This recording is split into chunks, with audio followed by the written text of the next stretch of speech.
어떤 율법사가 일어나 예수를 시험하여 이르되, 선생님, 내가 무엇을 하여야 영생을 얻으리까? 예수께서 이르시되, 율법에 무엇이라 기록되었으며 내가 어떻게 읽느냐? 대답하여 이르되, 내 마음을 다하며 목숨을 다하며 힘을 다하며 뜻을 다하여 주 너의 하나님을 사랑하고 또한 내 이웃을 내 자신같이 사랑하라 하였나이다.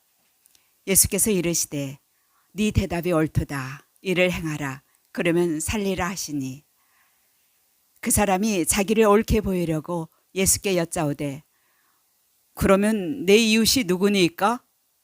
예수께서 대답하여 이르시되, 어떤 사람이 예루살렘에서 여리고로 내려가다가 강도를 만나매 강도들이 그 옷을 벗기고 때려 거의 죽은 것을 버리고 갔더라. 마침 한 제사장이 그 길로 내려가시다가 그를 보고 피하여 지나가고, 또 이와 같이 한 레인도 그곳에 이르러 그를 보고 피하여 지나가되, 어떤 사마리아 사람은 여행하는 중 거기 이르러 그를 보고 불쌍히 여겨 가까이 가서 기름과 포도주를 그 상처에 붓고 싸매고 자기 짐승에 태워 주막으로 데리고 가서 돌보아 주니라. 그 이튿날 그가 주막 주인에게 데나리온 2를 내어주며 이르되, 이 사람을 돌보아 주라. 비용이 더 들면 내가 돌아올 때 갚으리라 하였으니, 네 생각에는 이 3사람 중에 누가 강도 만난 자의 이웃이 되겠느냐? 이르되, 자비를 베푼 자니이다. 예수께서 이르시되, 가서 너도 이와 같이 하라 하시니라. 아멘. 사람은 건강하게 장수하기를 바라지만은 장수할 수가 없습니다. 사람은 건강하면 100세, 더 건강하면 120세까지는 살지 모르지만은 영원한 생명을 얻을 수는 없습니다. 오늘 예수님께 영원한 생명을 얻기 원하는 한 사람이 와서 어떻게 하여야 영생을 얻을 수 있습니까? 이렇게 질문했습니다. 이 말을 곰곰이 살펴보면 이 사람의 생각은 무엇을 하면, 어떤 선한 행동을 하면 영생을 얻는다, 이런 믿음이 있었던 것 같습니다. 어떤 공로가 있어야지 영생을 얻게 됩니까? 이렇게 예수님께 질문을 했습니다. 예수님 그 사람을 아셨습니다. 그 사람이 어떤 사람인지, 율법에 대해서 아주 해박한 율법사인 것을 알았습니다. 그래서 예수님께서 율법에 뭐라고 기록이 되어 있느냐 이렇게 질문을 했고, 그 율법사는 성경 말씀을 인용해서 하나님을 사랑하고 이웃을 사랑하라고 했습니다. 하나님을 어떻게 사랑한다고요? 마음을 다하고 목숨을 다하고 힘을 다하고 뜻을 다해서 하나님을 사랑하고 이웃을 나의 몸과 같이 사랑하라고 하셨습니다. 그러니까 예수님께서 맞다, 바로 그거야, 너 그렇게 살아라, 그렇게 하면 네가 바라는 것을 얻게 된다, 이렇게 알려주었습니다. 그러면 우리 사람들 생각에는 어떤 생각을 품어야 될까요? 예수님의 이 말을 들으면 정말 양심적인 사람이라고 하면, 예수님, 내가 정말 율법은 많이 알고 있지만은 이 율법대로 살려고 노력은 했지만은 그 말씀대로 내가 살 수가 없었습니다. 예수님, 내가 어떻게 해야 됩니까? 이렇게 하는 사람이 양심적인 사람입니다. 그런데 이 율법사는 체면을 중시했습니다. 여러 사람들이 모여 있는 자리에서 자기가 그렇게 하나님의 말씀을 알기는 알지만은 말씀대로 못 산다는 것을 이야기하기가, 그건 아주 이 체면을 중시하는 사람에게는 그 어려운 일입니다. 그래서 그거는 감춰버리고 예수님 앞에 또 다른 질문을 했습니다. 무슨 질문을 했습니까? 예수님, 내 이웃이 누구입니까? 이런 질문을 했습니다. 이 질문은 오늘 말씀에 보면 자기를 옳게 보이려고 하는 질문이라고 했습니다. 그래서 예수님과 함께 토론하자는 겁니다. 어떤 사람이 우리가 사랑해야 될 이웃이고 어떤 사람은 제외시킬 이웃이고, 여기에 대해서 토론해 보자는 겁니다. 예수님 앞에 예수님의 말씀을 듣고 내가 정말 알기는 알지만은 그 말씀, 아는 말씀대로 잘 못 사는 사람입니다, 이렇게 솔직하게 고백하는 것이 아니라 그것은 감춰두고, 예수님, 나하고 얘기 좀 합시다. 누가 이웃이고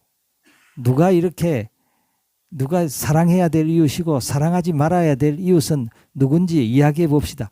이런 질문을 했습니다. 예수님께서 그 사람의 본질을 아셨습니다. 그 사람의 문제가 무엇인지를 아시고 예수님께서 비유의 말씀을 알려주셨는데, 그 비유의 말씀이 우리가 잘 아는 사마리아인의 비유입니다. 선한 사마리아인의 비유 다 아시죠? 선한 사마리아인의 비유는 한국 사람만 아는 것이 아니라 네팔 사람도 알 것 같고 세계에 있는 모든 사람들이 다 아는 것 같습니다. 우리 교회에는 네팔에서 오신 기사부님도 계십니다. 이 기사부님은 아주 네팔에 있을 때 토요일 날 네팔 사람들은 예배 드리는데 그 친구분하고 아주 예배를 잘 드렸던 형제입니다. 우리 교회에 이렇게 나오게 된 것을 정말 환영하고 축복하고, 근데 이 세상 사람들이 다 아는 비유의 말씀을 예수님 하셨는데, 이 비유의 말씀은 예루살렘에서 여리고로 내려가다가, 예루살렘하고 여리고는요 해발 고도차가 1000m가 납니다. 해발 고도차가 1000m, 1km가 이렇게 내려가는데 한 35km 거리가 떨어져 있습니다. 그래서 쭉 내려가는 길인데 그 수풀이 우거져 있고 강도가 많이 출몰하는 지역이에요. 그래서 이 당시에 이 거리를 피가 낭자한 거리다고 했습니다. 왜냐하면 강도들이 수시로 나타나서 사람들을 폭행하고 금품을 빼앗아가고 이런 일이 비일비재했습니다. 예수님의 비유는 그 사건 중에 하나를 얘기하는 겁니다. 어떤 사람이, 유대인이 예루살렘에서 여리고로 내려가다가 예루살렘에서 일을 하고, 여리고가 이제 거기 잠잘 수 있는 집들이 거기에 많이 있었습니다. 이제 일을 마치고 내려가서 시로 가는데 강도를 만났습니다. 그 반 죽은 상태로 매를 맞고 모든 것을 빼앗겼습니다. 이제 가만 놔두면 이 사람은 죽습니다. 근데 어떤 사람이 지나갔나 하면 제사장이 지나갔습니다. 제사장은 어떤 사람입니까? 하나님 섬기는 사람이죠. 얼마나 하나님 말씀 사랑하는 사람입니까? 이 사람은 당연히 그 불쌍한 사람을 돌아봐 줄 알았습니다. 근데 이 사람은 눈치가 빠른 사람입니다. 저 멀리 한 100m쯤 앞에 보니까 피투성이로 쓰러져 있는 사람을 보고 쳐다보지 않으려고 했습니다. 멀리 보더니 얼른 고개를 돌려가지고 손살같이 도망을 갔습니다. 근데 그 뒤에 또 레위인이 지나갔습니다. 레위인은 어떤 사람입니까? 레위인은 제사장을 섬기는 사람입니다. 이 레위인도 역시 이 성전에서 섬기는 일을 하는 사람이라서 다른 사람들보다는 훨씬 하나님 말씀을 더 잘 아는 사람인데, 이 레위인은 제사장보다 더 악한 사람입니다. 레위인은 어떻게 했습니까? 레위인은 저 사람에게 가까이 갔습니다. 가까이 가서 그 사람의 상태를 살펴보고 피투성이가 되어가지고 이 사람이 이제 죽겠구나. 그리고 주변을 살펴보고 또 모른 채하고 지나갔습니다. 이 사람이 얼마나 무관심하고 냉정하고 이렇게 무자비하고 이렇게 가만 놔주면 죽을 수밖에 없는 사람을 이렇게 내버려 둔다는 것은 얼마나 무자비한 행동입니까? 근데 이 두 사람, 제사장과 레위인은 그냥 지나가 버렸습니다. 근데 그 뒤에 또 한 사람이 지나가게 되었는데, 이 사람은 사람들에게서 손가락질 당하는, 사람들에게 멸시당하고 천시당하고 사람들이 상종해 주지도 않고 아주 그 죄인시 취급을 받던, 이방인 취급을 받던 사마리아인. 유대인들은 사마리아인을 사람 취급하지 않습니다. 왜냐하면 유대인들은 저 사람들은 죄인 취급합니다. 저 사람은 격이 낮은 사람, 우리하고 가까이 오지도 말게 합니다. 근데 그 사마리아인이 자기를 멸시하는 그 유대인이 쓰러져 있는 것을 보고 이 사마리아인 마음에 동정심이 발동했습니다. 아, 너무 불쌍하다. 그래서 막 그 사람을 부둥켜 안고 피가 막 줄줄 흐르는데 자기 옷에 피를 묻혀가면서 상처에 포도주와 또 감람류 기름을, 이 감람류 기름, 포도주 기름은 이 소독하고 이 병을 낫게 하는 그런 효과가 있다고 합니다. 그 기름을 부어주고 어떻게 해서든지 자기가 타고 온 나귀에 실어가지고 그리고 여관으로 주막으로 갔습니다. 그리고 주막에서 그 사람을 씻기고 쉬게 하고 치료해주고, 그리고 자기는 바쁘니까 주막 주인에게 이 사람 좀 돌봐주면 좋겠다. 내가 돌아올 때 이 사람 비용이 더 들어갔으면 데나리온 2를 더 주겠다고 했습니다. 데나리온 2는요, 이 당시에 숙박비가 얼마였나 하면 12분의 1 데나리온이라고 합니다. 하루 숙박비가 12분의 1 데나리온. 1 데나리온은 건강한 남자의 하루 품삯이죠. 그러니까 대략 한 하루에 이 당시에 하루 주막 묵는 비용이 한 10,000원 정도 됐던 것 같아요. 이 데나리온을 맡기면서 돈이 더 들어갔으면 내가 더 줄 테니까 이 사람 좀 돌봐달라고. 얼마나 고마운 사람입니까? 이런 사람이 있습니까? 이런 사람 본 적 있습니까? 저는 못 봤습니다. 아무리 착해도요. 아무리 착해도 이웃이 있고 미워할 사람이 있고 사랑할 사람이 있고, 사람들은 이 생각이 아주 분명합니다. 저 사람은 내가 사랑할 사람이고 이 사람은 내가 돌봐지 않아도 될 사람이고 분명합니다. 근데 이 사마리아는 어떤 사람입니까? 사마리아는 모자란 사람입니다. 자기를 미워하고 천시하고 박대하고 멸시하고 죄인시하는, 상종해 주지도 않는 사람을 이렇게 도와줄 수 있습니까? 밑빠진 덕에 물 붓는 격이죠. 그 사람을 도와주고 살려내고 그 사람을 피를 옷에 묻혀가면서 그 사람 얻고 가서 그 사람 살려내려고. 그 예수님의 이야기가 이 선한 사마리아인의 비유 아닙니까? 그래서 예수님께서 그 서기관에게 물었습니다. 누가 이웃이냐? 누가 강도 만난 사람의 이웃이냐? 그랬더니 이 율법사가 사마리아인이요, 사마리아인이지요, 이렇게 대답해야 되지 않습니까? 근데 이 율법사는 사마리아라는 말 자체를 하기 싫어합니다. 사마리아인 그 사람들은 아주 상종 못할 사람으로 딱 단정을 해놨습니다.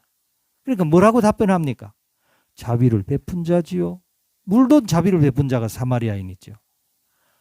자비를 베푼 자가 참 이웃이죠. 예수님이 뭐라고 하셨죠? 너도 가서 그같이 해라 하고 했습니다. 오늘 이 본문 말씀에 해라는 말이 4번 나옵니다. 해라. 자비를 베풀다. 베풀다 그 말도 원어 성경에 보면 자비를 행하다 하는 해라 하는 말이고, 너도 이같이 해라 하는 말도 행하라 하는 포이에오라는 말이고, 또 25절에 무엇을 하여야도 포이에오, 무엇을 해야 영생을 얻습니까? 그것도 행하다는 말이고,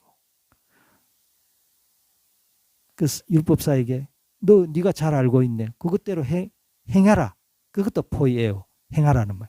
행하라는 말이 4번 나옵니다. 행하는 것 중요하지 않습니까? 우리는 알아도 못 행합니다. 여러분은 어떠세요? 우리는 하나님의 말씀이 무엇이고 선한 것이 무엇인지 잘 압니다. 근데 그대로 살아갈 힘이 있습니까? 인간은 이것을 알지만은 못합니다. 이 세상에는요, 하나님의 말씀대로 못 사는 사람들로 가득 차 있습니다. 그래서 시편 14편 2절 3절에 보면 의인은 하나도 없다고 했습니다. 다 치우쳤다고 했습니다. 다 이기적입니다. 다 자기 마음대로 살아갑니다. 다 그 마음에 선한 것이 없습니다. 이 세상에는요, 모르고 죄 짓든지 알고 죄 짓든지 둘 중에 하나입니다. 이 율법사는 알면서 죄 짓는 사람입니다. 알면서 죄 짓는 사람의 특징이 있습니다. 위선자가 됩니다. 자기 아는 것을 자랑합니다. 문제는 아는 것이 아닙니다. 문제는 행하는 겁니다. 행할 능력이 없는 겁니다. 이 땅에 살고 있는 어떤 사람도 하나님의 말씀대로 행하는 사람은 아무도 없습니다. 알면서 행하지 않든지 모르면서 죄 짓고 있든지 둘 중에 하나입니다. 우리 인간은 다 죄인입니다. 성경은 모든 사람이 죄를 범하였으며 하나님의 영광에 이를 수 없다고 했습니다. 오늘 예수님께서 이 율법사에게 얘기하는 것은 네가 죄인이다. 너는 많이 알고 있지만은 구원받을 자격이 네가 없는 사람이다. 그것을 예수님 말씀하시는 겁니다. 이 선한 사마리아인의 비유가 뭘 말하겠습니까? 이 율법사는 이 말을 듣고 가책을 느껴야 됩니다. 아, 내가 많이 알고 있지만은 나는 전혀 행할 수 있는 능력이 없구나. 그렇지 않습니까? 우리 모든 사람이 마찬가지입니다. 우리는요, 구원받지 아니하면, 영원한 생명에 연결되지 아니하면 저절로는 절대로 못 행합니다. 그래서 예수님이 오셨습니다. 예수님 왜 이 땅에 오셨습니까? 예수님 왜 십자가에 죽으셨습니까? 하나님의 아들, 죄 없으신 하나님의 아들이 십자가에 죽으신 이유가 뭡니까? 죄 문제 해결하는 겁니다. 죄 용서함 받기 전까지는, 예수님과 연결되기 전까지는 죄 문제 해결되지 않습니다. 죄와 사망이 언제나 따라다닙니다. 죄인들, 하나님의 뜻대로 행하지 못하는 죄인들에게는 다 영원한 심판으로 떨어질 수밖에 없습니다. 우리는 이 선한 사마리아인 같은 사람은 없습니다. 선한 사마리아인의 모범을 보여준 사람은 단 한 사람밖에 없습니다. 예수 그리스도십니다. 예수님이 그렇게 사셨습니다. 예수님 오셨어요. 우리 인간은요, 이 강도 만난 사람과 같습니다. 피를 철철 흘리면서 죽어가고 있습니다. 이제 곧 죽어갑니다. 그때 예수님이 오셨습니다. 예수 만나야 삽니다. 예수 믿어야만 살아날 수 있습니다. 뭐가 믿음입니까? 믿음은 예수님을 영접하고 예수님과 하나 되는 것이 믿음이죠. 오늘 예수님께서 이 율법사, 이 불쌍한 율법사입니다. 많이 알고 있는 것, 많이 알지만은 그게 문제 해결이 안 된다는 겁니다. 많이 알면 뭐 합니까? 많이 알면 고통이 더 클 뿐입니다. 진정한 문제 해결은 예수 만나야 됩니다. 예수님과 연결돼야 됩니다. 참 생명나무, 영원한 생명의 주체이신 예수님 안으로 들어가지 아니하면, 예수님과 하나 되지 아니하면 사람이 바뀌어지지 않습니다. 예수님의 흘리신 피는 우리 죄 용서함을 받게 하죠. 사람을 변화시킵니다. 여러분, 이거 신비 아닙니까? 우리 같은 죄인이 어떻게 예수님을 닮아갑니까? 완전하지는 않지만 그래도 닮아가고 있습니다. 무한히 닮아갑니다. 그게 그리스도인입니다. 그게 구원받은 사람입니다. 그게 영원한 생명을 얻은 사람의 변화된 모습입니다. 예수님과 연결돼야 됩니다. 예수님과 하나 되어야 됩니다. 여러분, 이 세상에 영원한 생명이 어디 있습니까? 영원한 생명에 대해서 말할 사람이 누가 있습니까? 예수밖에는 없습니다. 부활이요 생명이신 예수님만이 우리에게 영생에 대해서 가르쳐주고 있습니다. 알코올 중독자들이 알코올에서 벗어나려고 얼마나 노력하는지 여러분은 잘 모를 겁니다. 그 알코올 중독자들의 치료 프로그램 가운데 AA 프로그램이라는 것이 있습니다.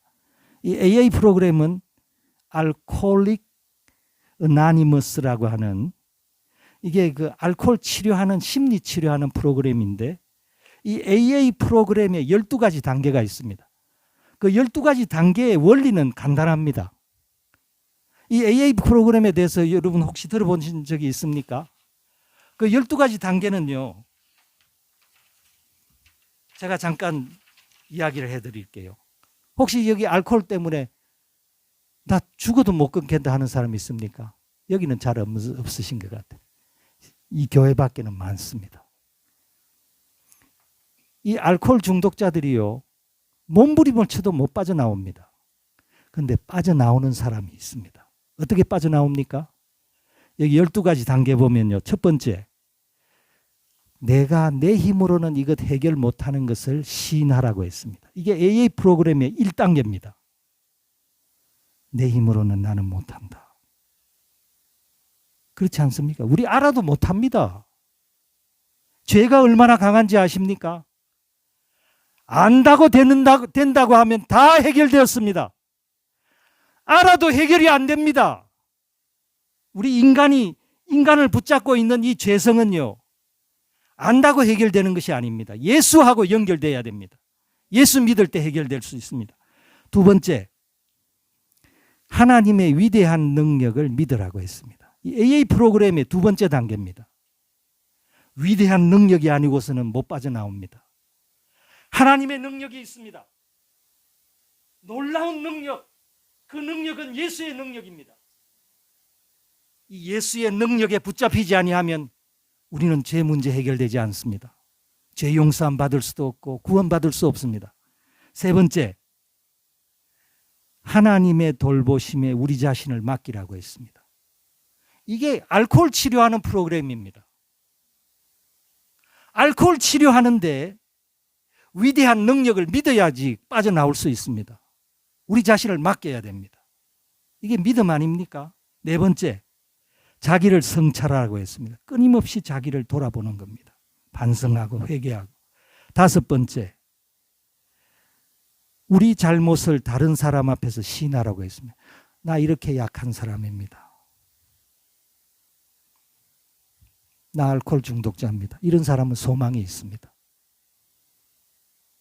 나 이렇게 약해요. 나 이렇게 부족합니다. 이게 인간의 현주소 아닙니까? 인간의 모습입니다. 우리가 알코올에 중독된지 무엇에 중독된지 죄에 중독된 사람들은 하나님 앞에 우리 자신을 낮춰야 됩니다. 여섯 번째, 하나님께서 이 모든 결점을 제거하시려고 준비하고 계심을 믿어야 됩니다. 하나님이 준비하고 계십니다. 하나님이 우리를 새롭게 지금 만들어가고 주님은 계획하시고 실행하시고 능력이 있는 분이십니다. 일곱 번째, 겸손하신 하나님께 우리 단점을 없애주시기를 간청하라고 했습니다. 이게 알코올 치료하는 프로그램 중에 이 믿음이 이렇게 강조되고 있습니다. 믿음이 왜 중요합니까? 우리를 살리는 겁니다. 우리를 구원하는 것이 믿음이기 때문에 끊임없이 우리 구해야 됩니다. 여덟 번째, 해를 끼친 사람에게 기꺼이 보상하려고 해야 됩니다. 아홉 번째, 할 수 있는 데까지 직접 보상하라고 했습니다. 술 취한 사람이 얼마나 피해를 많이 줍니까? 내가 이렇게 저 사람 마음 아프게 했구나. 보상하라는 겁니다. 이것도 치료 프로그램입니다. 열 번째, 자기 자신을 성찰하고 계속해서 잘못이 있을 때마다 시인하고 돌이키라고 했습니다. 끊임없이 우리 신자들도 한 번 구원받았다고 우리가 완전해집니까? 계속해서 회개해야 됩니다. 하나님 깨닫게 해주실 때마다 이게 회개 기도지요. 그러면서 우리가 변화되어 가는 겁니다. 주님을 닮아가는 겁니다. 11번째, 기도 생활을 통해서 하나님과 교통에 힘을 써야 됩니다. 참 이게 알코올 프로그램인지 신앙생활을 강조하는 건지 모르겠습니다. 그런데 이렇게 해야지 벗어날 수 있습니다. 이게 알코올 치료자들의 치료책입니다. 우리는 연약합니다. 우리 힘으로는 못 빠져나옵니다. 우리 힘으로 마귀 사단의 그 강력한 그 소나기에서 빠져나올 것 같습니까? 불가능합니다. 오늘 이 율법사는 알면서도 못하는 거예요. 이방인들은 모르면서도 무한히 죄짓고 사는 거예요. 이 세상에는 죄악으로 간영하고 있습니다. 예수님 죄 문제 해결하러 오셨습니다. 우리에게 영생 주시려고 오셨습니다. 영원한 생명 예수 안에 있습니다. 예수님과 연결되지 아니하면 죄와 사망의 문제는 해결되지 않습니다. 마지막 12번째, 우리가 영적으로 각성해서 다른 알코올 중독자에게 나의 영적 각성을 전하려고 노력하라고 했습니다. 이거 전도 아닙니까? 내가 이렇게 했더니 이렇게 내가 새 사람이 되었다. 그거 다른 사람에게 자꾸 말하게 합니다. 이게 AA 프로그램의 12가지 단계입니다. 전 세계적으로 이 AA 프로그램, 지금 병원에서도요, 이 AA 성심병원 이런 데 정신과 의사들이 이 AA 프로그램으로서 환자들을 치료합니다. 이 믿음이 아무것도 아닌 것 같지만 이 믿음의 힘은 너무나 놀랍습니다. 하나님이 역사하셔야 됩니다. 예수 안에 생명이 있습니다. 예수님과 연결돼야 됩니다. 우리가 영원한 생명은 어디 있습니까? 죄를 회개하고 주님 앞으로 나가서 주님과 연결돼야 됩니다. 주님을 영접해야 됩니다. 주님과 하나 되는 것이죠. 주님 영접한다는 말은 무슨 말입니까? 주님과 하나가 된다는 말입니다. 우리 아버지 하나님은 우리가 이렇게 허물이 있어도 탕자 같은 사람이라도 우리를 기다리시고 우리를 품에 안으십니다. 내가 너를 사랑한다. 내가 너를 고치겠다. 내가 너에게 새 생명을 주겠다. 주님의 품에 안겨야 됩니다. 주님과 하나 되어야 됩니다. 여기 생명의 비결이, 영생의 비결이 여기 있습니다. 우리 다 같이 한번 기도하겠습니다.